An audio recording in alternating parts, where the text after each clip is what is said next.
It's hard to see you all, but good afternoon. And I have here a very handy pad from the Hotel Providence that has allowed me to write my notes large enough so that I can keep my glasses on, because I always like to see the people that I'm talking to. So thank you very much for your kind invitation to come and talk here. And I need to call out Tony, but I can't see him either. There he is, who made the connection between you and me. So in my talk, I hope that by the end of my talk, that you will be able to answer 3 questions. And these questions are, 1, is the public perception of the CIA accurate? And is it useful for the CIA and/or national security?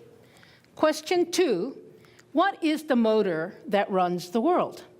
What is the motor that runs the world? It's a very complicated question. It has 2 parts. Is it men, and historically it's been men, in smoky rooms making secret decisions, often nefarious, to try to take advantage of someone? Or is it 2, sort of these large amorphous dynamics and trends that manifest themselves in the world, and you don't really know where they come from, but they have a huge impact? So that, your choice of that is question 2. And question 3 is not complicated, but it is enigmatic, and that is, are we the world? Are we the world? Okay, so listen up. You're ready, right? Now, the good thing is, this is not a guess the right answer exercise. You've all been there. You're in a company. You've been force-marched into a facilitation. The facilitator is there. He knows the answer that the boss wants, and you're there stuck in the prison cell until you guess the right answer, right? Yeah, you've all been there, the Nazi facilitator, and you want to tell him, you know the answer, just write it up there. We're going to agree, right? This is not guess the right answer. I have some views, but some of the questions I think are very uncertain. Okay, so first question, is the perception of the CIA accurate, and is it useful? Now, the first thing I have to fess up is I'm not a good person to answer that question, because I don't have an accurate knowledge about how the CIA is perceived, because I hate spy fiction. I hate spy movies. I even hate nonfiction about the CIA. So, you know, I'm not really accurately informed. So what I thought I would tell you is tell you a little bit about my biography and about my early days at the agency. Now, I started off as a college debater, or that was an identifying characteristic of mine. And so all along, I thought I was the first person in school, in my family, to go to college. And so I didn't have any role models, and so I thought I was going to become a lawyer until I came to Catholic University in Washington, D.C., and I started to meet lawyers. They were law school students, actually, eating at the cafeteria where I was working, and I went, oh, I don't want to end up like that. So then I was totally at a loss. What am I going to do? And it sounds funny when I say it, but the only other thing I was interested in was the world. So I went to Georgetown, and the CIA, Georgetown for graduate school, the CIA recruiter comes along. Sounds good, it's a job, it makes money, and I say yes, and that's the sum total of why and how I came to work at the agency. Now, when I started to work at the agency, it was not a very diverse environment. I tell the story that it was 1978, by the way. At lunch, I would wander the halls looking for the other brown person, because I had been told there was another Puerto Rican working at the agency, and I was determined to find this person. Now, this is one of those stories that's not specifically true, but is generally very accurate. And I encountered all sorts of strange things. People would sit next to me at a table and start talking to me and start the conversation with a culinary non sequitur like, I really like Mexican food. And I swear that is a true story. And of course, I'm Puerto Rican, not Mexican. And then there was this view that, why aren't you working on Latin America? I worked on Southern Africa. I am a native Spanish speaker. But they just assumed, that if you were Latina, that's what you wanted to work at. And so when I did a lot of recruiting in colleges during my career. And the students always wanted to know, well, it must have been really tough for you being a female and a Latina at the agency. And I would say, well, actually, no, those two things weren't as much of an obstacle as being a different thinker, being sort of a different type of thinker. Now, I admit, being a Latina, a female, and a different thinker is kind of like a trifecta, but there you have it. So the work that I did, I discovered, and this will come as a surprise to you, that the agency is basically a knowledge organization. And basically what we did is try to make sense of the world. And basically the agency is involved in knowledge management. Oh, we didn't really think of it that way. And I want to say here as a footnote that given the malodor that the term management and managers are in, I still don't understand why consultants think it's like a really good marketing thing to call it knowledge management, but I digress.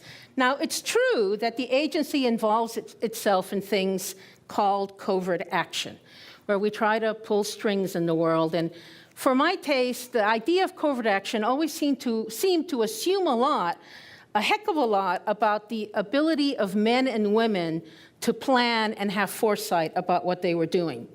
And, like many other great powers in the world, though, the U.S. has felt this desire when confronted with very difficult situations, imagined or not, to be able to do something secret.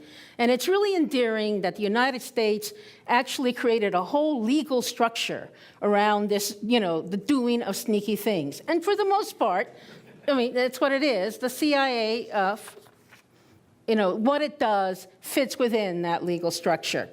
But mostly what we did was try to make sense of the world, try to figure out what people who wanted to hide what they were doing were up to. So it was a lot like trying to find out what Steve Jobs is going to do at Apple next. But, that's not how the agency is portrayed. The agency, if you think about the way it's portrayed in the media, it's like the Lindsay Lohan of government and the intelligence community, right? Everybody's looking for and following everything we do. Everything is newsworthy, and everything we do is bad, right?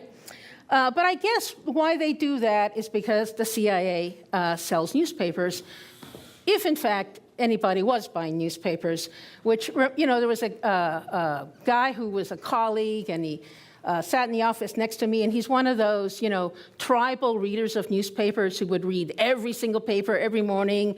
And, his office was decorated with Brooklyn Dodgers memorabilia. So the type, salt of the earth, wonderful person. And I would, the last 5 years, I would stick my head in the office and I would say, Peter, newspapers are dying. And he would just get very upset. So, some of my stories have no punchline, and that was one of them. All right, so let me shift to my second question.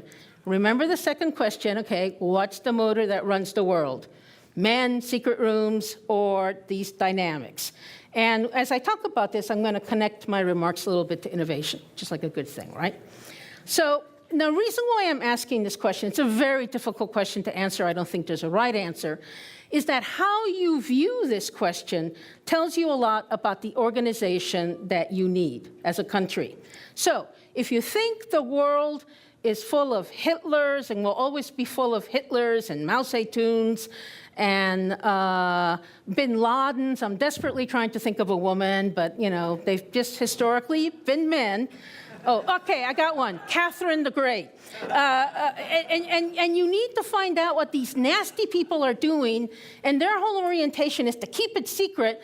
Well, then you need this really small covert organization to find out what they need, what they're up to.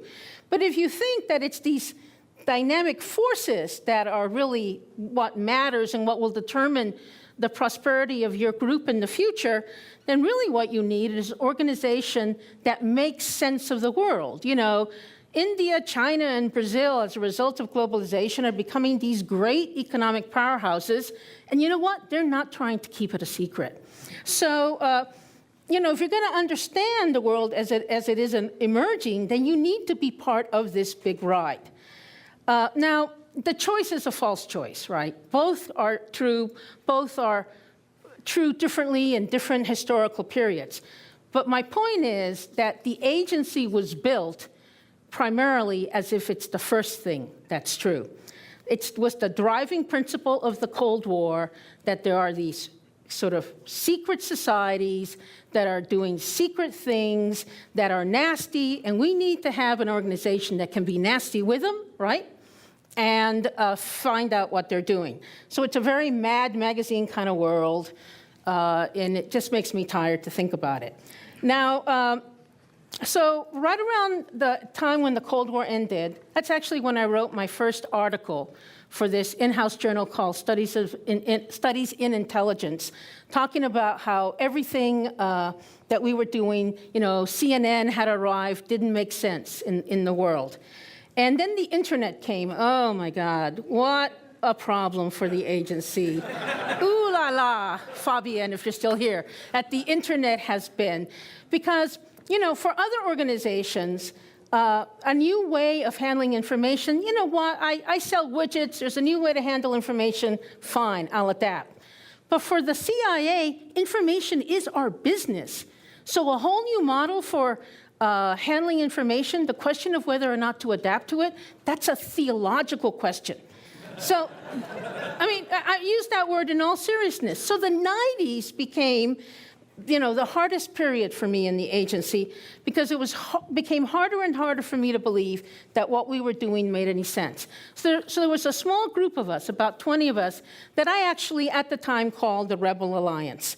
And we were trying to get agency seniors, so we were mid-level people, to think about how the world was changing. And for all you innovators in the room, we would bring in guest speakers to talk about change. How naive can you be?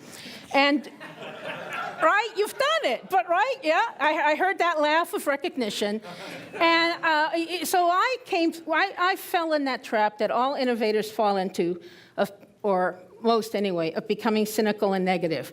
And I was at a party in New York around 1995, and it was a global business network thing, and we presented, and this woman came to me out of the blue in the party and said to me, she was from DuPont, I remember this, she goes, "I can tell you're a heretic in your organization." And I was like, whoa, nobody had ever used that word before. And I can tell you're very uncomfortable.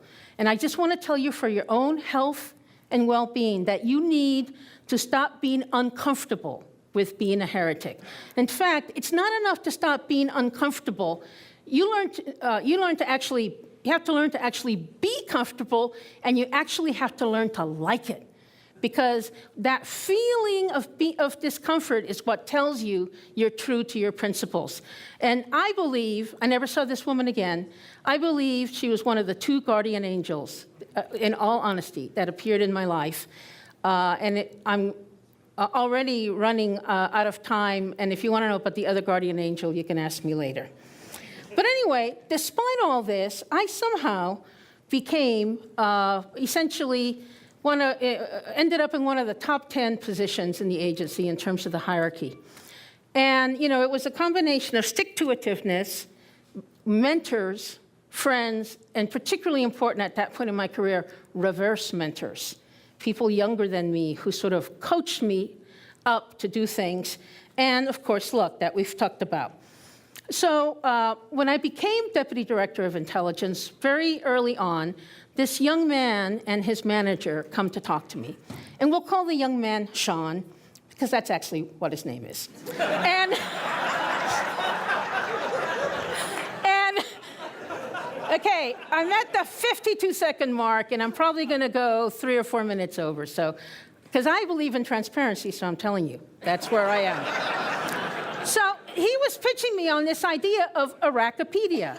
The Iraqi war was going on, and he thought it would be a great idea if we created, using the MediaWiki software, an Irakipedia, and everybody in the community could collaborate.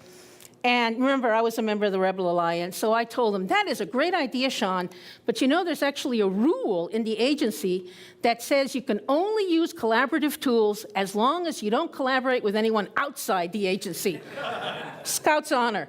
And he said, really? I didn't know that. And I go, that's okay, because no one else knows that rule exists either.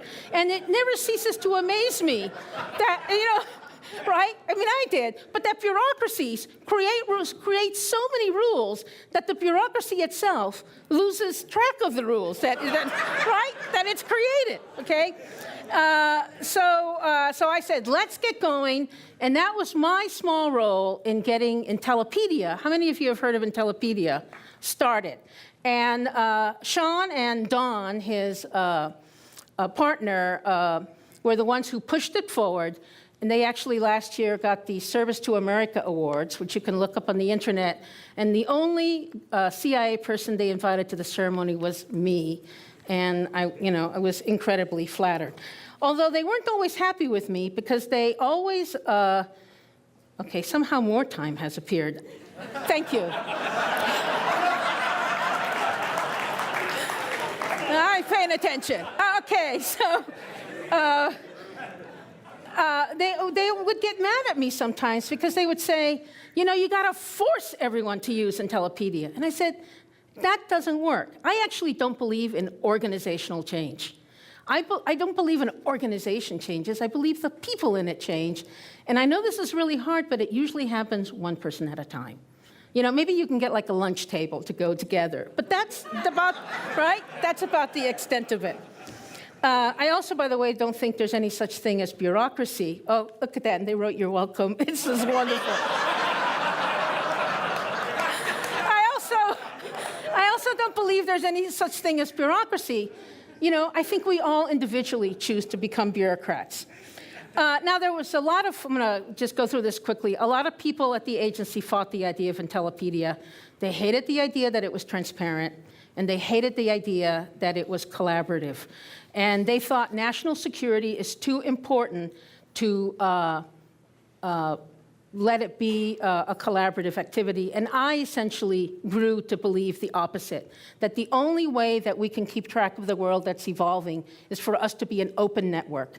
Otherwise, we're a closed network, very small one, trying to keep track of an open network. Let me go to the last question very quickly. Are we the world? My point about that is when the Cold War ended, when the Cold War started, the US was 50% of the world economy. We were also 50% of innovation, or more, but that was really just proportionate to our economic size. Today, or soon in our lifetime, we're going to be 10% of the world economy. And that means, I think, that we have to adopt a completely different national security strategy and how we're going to live within that world. We cannot call the shots, and we can't spend our nation's treasures on a defense strategy the way we do now when we're just 10% of the world economy. So, we actually have to become part of the world. So that's my story. Let me very quickly go to my Buffo ending here. I'm currently unemployed, but I'm trying to share, what I want to work in are the ideas of helping the U.S. understand this new era that we're entering in, and helping organizations like the CIA understand the importance of transparency and collaboration. Two last thoughts. I worked in the CIA, a very reactionary organization. For all you managers out there of large organizations, no matter how reactionary you are, there's someone in the organization just like me. And really what you need to do is to tap into that person. And then for the innovators out there, you're probably a member of a rebel alliance. Don't let yourself become cynical and negative, because in the end, optimism is the greatest act of rebellion. Thank you.